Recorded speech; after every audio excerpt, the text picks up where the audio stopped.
Glad you're up with us this morning. We're going to take a place to a place that maybe you've rolled past millions of times, at least hundreds of times, and never even realized it was there. And if you did not know what's inside, James Ware is going to tell us this morning. He's at the Ben Rogers Visitor Center. Good morning.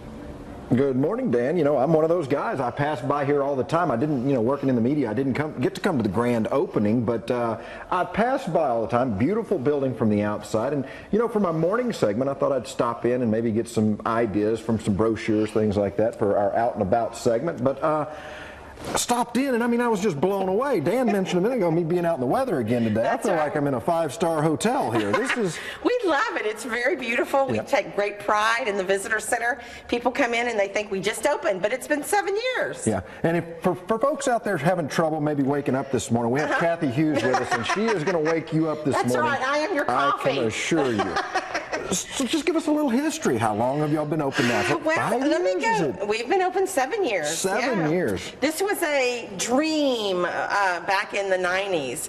We would see all these cars go down I-10, and we would count the number of buses. We'd say, hey, get off of I-10. Come see what Beaumont has to offer. Come see what Jefferson County has to offer. Have you been down to Port Arthur? That's what we wanted to do. So this was a great way to get people off of I-10, get them to experience what we have in our area.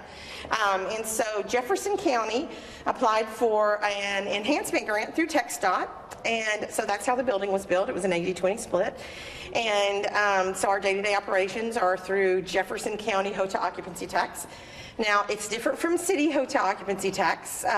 We had to go to the legislature and get it approved, and so it took several years. And so then, of course, we had to start the process of having the building built, and a lot of people know the history of it. Rita hit in the middle of it, so it was kind of a long time in coming, but we keep it pristine so that it looks like we just opened yesterday. It is by far the nicest visitor center. I'm not even going to say it compares. It is hands down probably we hear one of the that nicest. Every day. People come in, and that's what you get, is people talk about. And for people not familiar with the Rogers family, it's named the Ben J. Rogers, but they founded Texas State Optical back in the 30s, I believe, and that's where their money was made, but a very generous family. Very, very.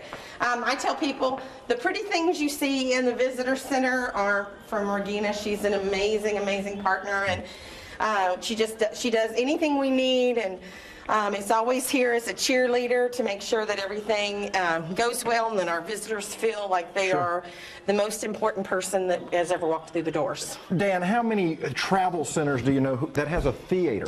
And that's what this is. People can come in. It's kind of like a mini museum for Ben Rogers. Something that a lot of people don't know is that in the 70s, there weren't a lot of visitor centers. Well, there was a group of businessmen that would get together, have coffee, and talk about this. And Ben and some of the other guys, they went out, and I believe it was Ben that covered all the cost, went out, purchased a building, put it right here on Walden Road and I-10, and it was the first visitor center in this area. And he paid for the staffing and everything that went along with it. So he was really the tourism guru from years and years ago. Sure, and when things like the World Cup are going on, you put it in here, and you've said you've walked in before and seen a cheering crowd. Oh, yes, definitely. Pre-game show was on for the Super Bowl, and just anything that's going on, if there's a weather system or, a tragedy, something going on where the visitors are interested in it, it's on. Okay, and we're just getting started. I wish we could make it to the other room. Dan, there's conference rooms that are available to the public free of charge. We're going to talk about that and go visit that in just a minute. But a lot of this is just collectibles from the Rogers family. I see them here with Ted Turner. Yeah, Paul Newman.